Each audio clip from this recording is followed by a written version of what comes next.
Good night. Sweet dreams. That's what my dad would say to me. But sometimes I had trouble falling asleep. Then he would tell me stories about his travels. I want this tradition to live on. So now, let me share my stories with you.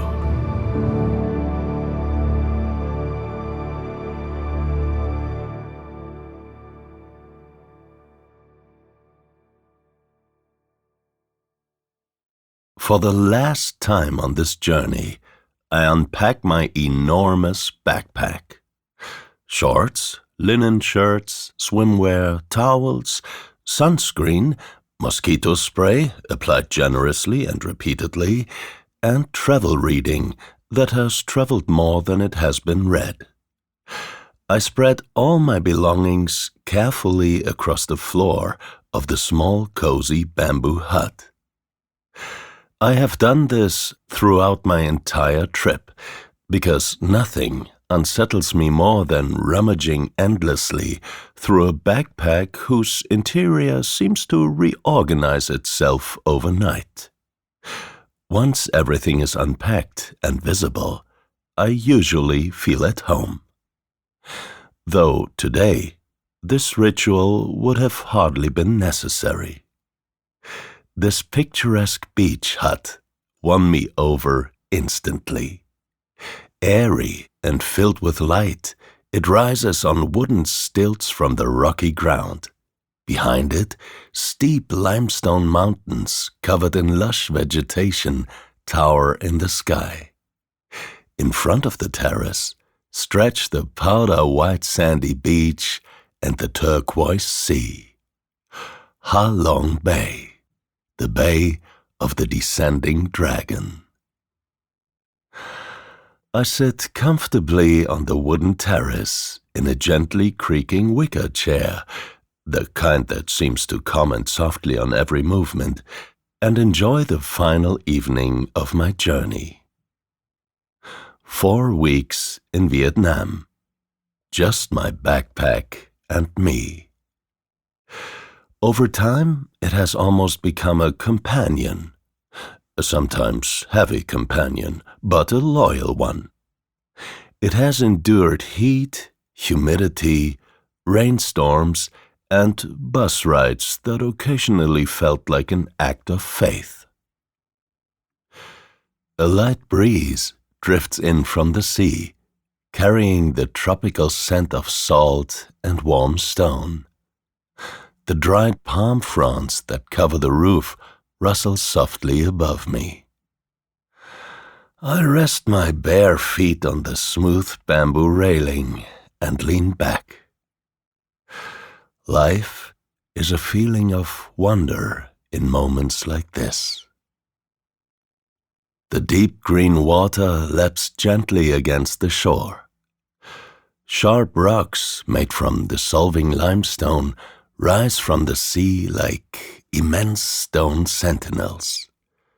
Their rugged gray forms are reflected in the smooth emerald surface below. These countless giants are scattered throughout the bay in every size and shape. Some of these mini islands are so steep that only dark green vegetation can cling to their sides. According to legend, this unreal landscape was formed by a wild dragon, dragging his tail across the earth, carving deep furrows into it. When he plunged into the sea, a tidal wave flooded the mountains. Ha Long, Bay of the Descending Dragon. Even if it's only a legend, it feels entirely appropriate. In the fading light, these formations take on shapes of their own. In one, I recognize a dog chasing a small rabbit. In another, a rather grim-looking bear contemplating its existence. I could sit here for hours, letting the quiet enchantment of this place wash over me in the orange-red light of sunset. In these peaceful moments, the hardships of the journey feel worthwhile. The bustling, scooter-clogged streets of Hanoi, where crossing the road requires a calm mind, a sharp eye, and steady patience. The long bus rides along frightening, narrow mountain roads. The sometimes endless walks in search of accommodation, usually while carrying everything I own on my back and pretending it feels lighter than it does. But here, on my terrace, all that softens. Only the highlights remain. I close my eyes and listen to the soft murmur of the surf.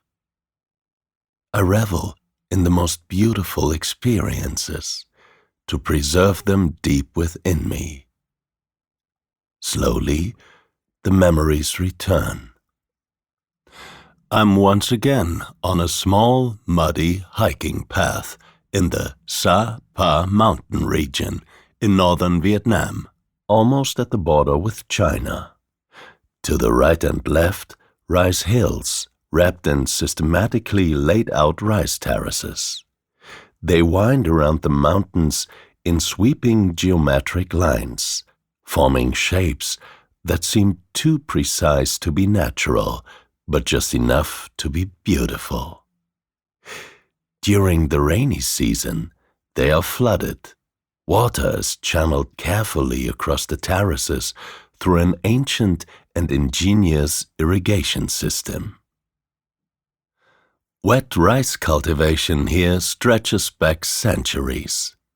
Even today, rice is sown and harvested largely by hand, often with the steady assistance of water buffalo. Now, at the end of September, the bright green rice plants slowly begin to turn golden yellow. It's a magical sight. A faint, milky mist rises from the fields and seems touched by gold.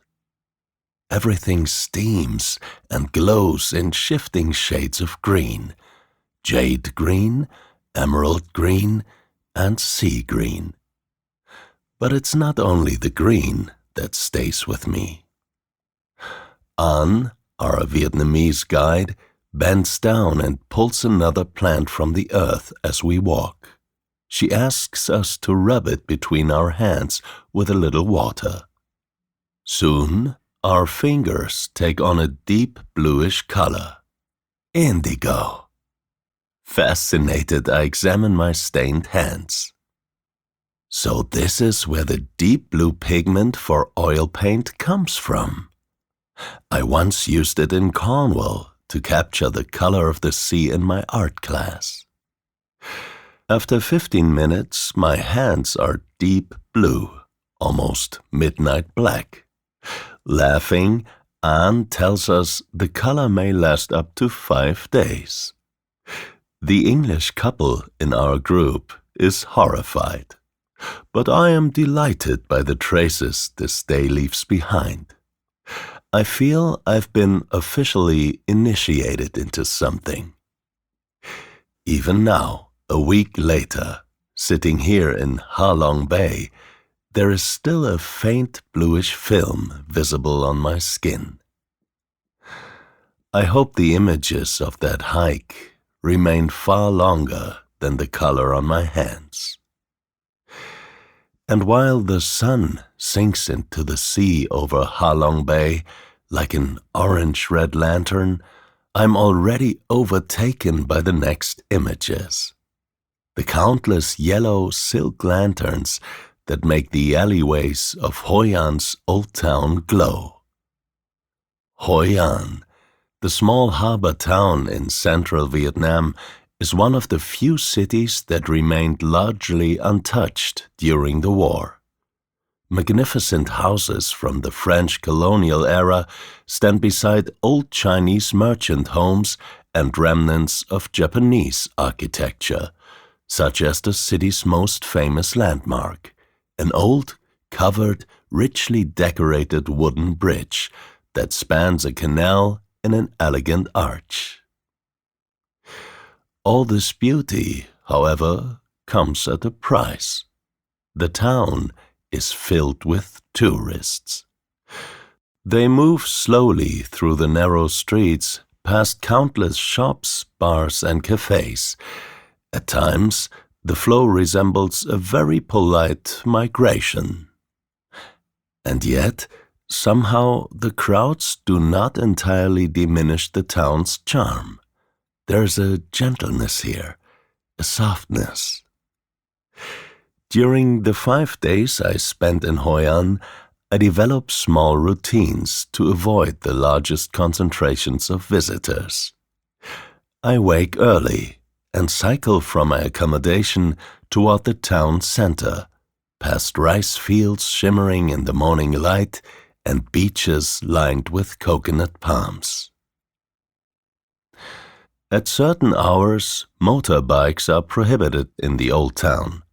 Without their constant hum, a rare stillness settles over the streets.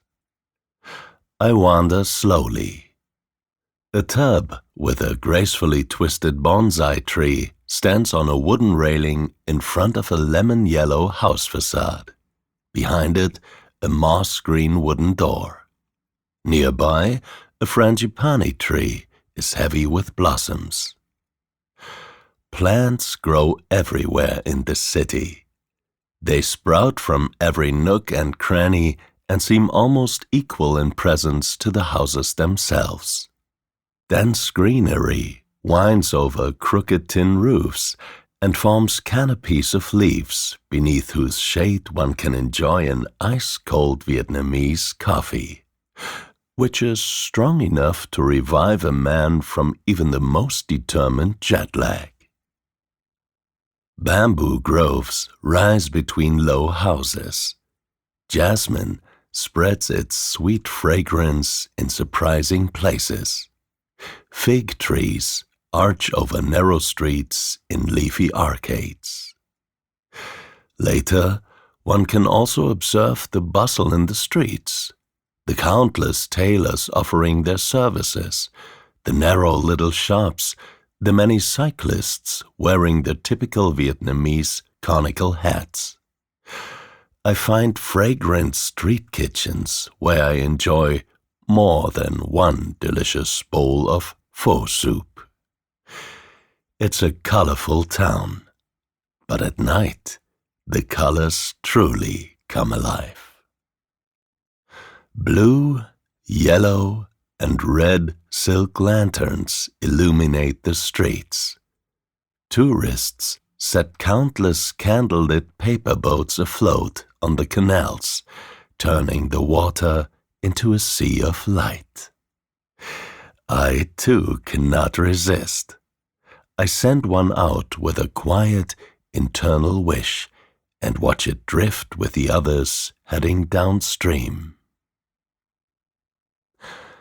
Back on the terrace in Ha Long Bay, I smile faintly at the memory. Twilight settles here as well. It first reaches the jungle-covered mountains behind me.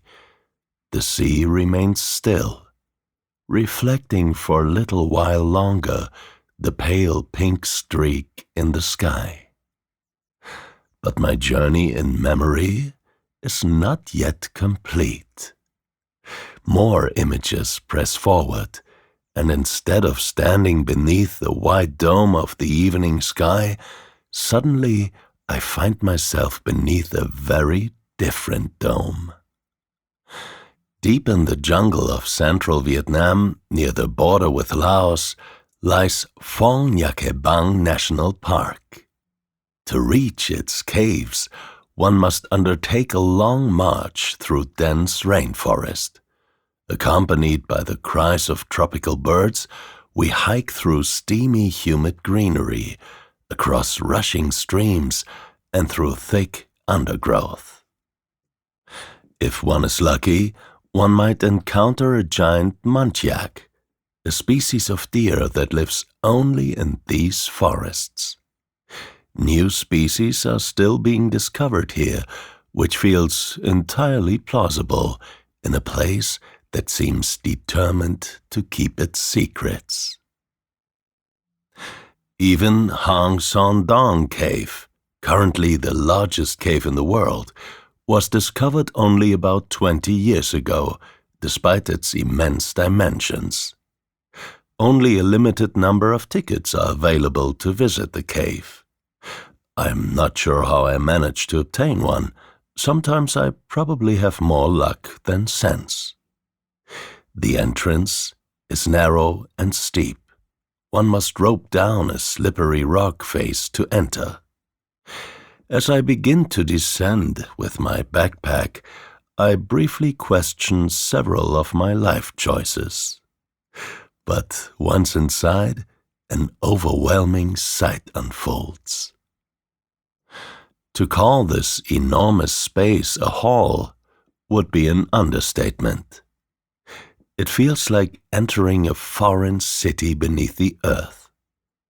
Through a rockfall that occurred thousands of years ago, sunlight penetrates into the cave and lets this underworld glow in dim twilight. Plants grow on bluish-black rock. Soft mist hangs in blue-gray veils over ferns and moss-covered boulders. The cave forms its own ecosystem, with a river and even its own clouds. For 3 days, we explore this hidden world, accompanied by cooks, cave experts, and porters.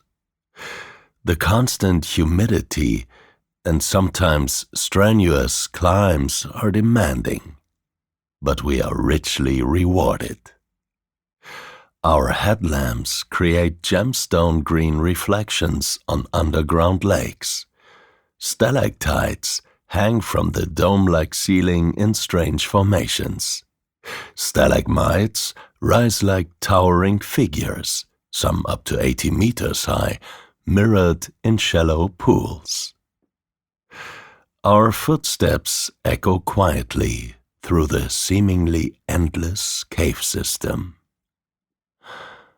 I feel small here and silenced,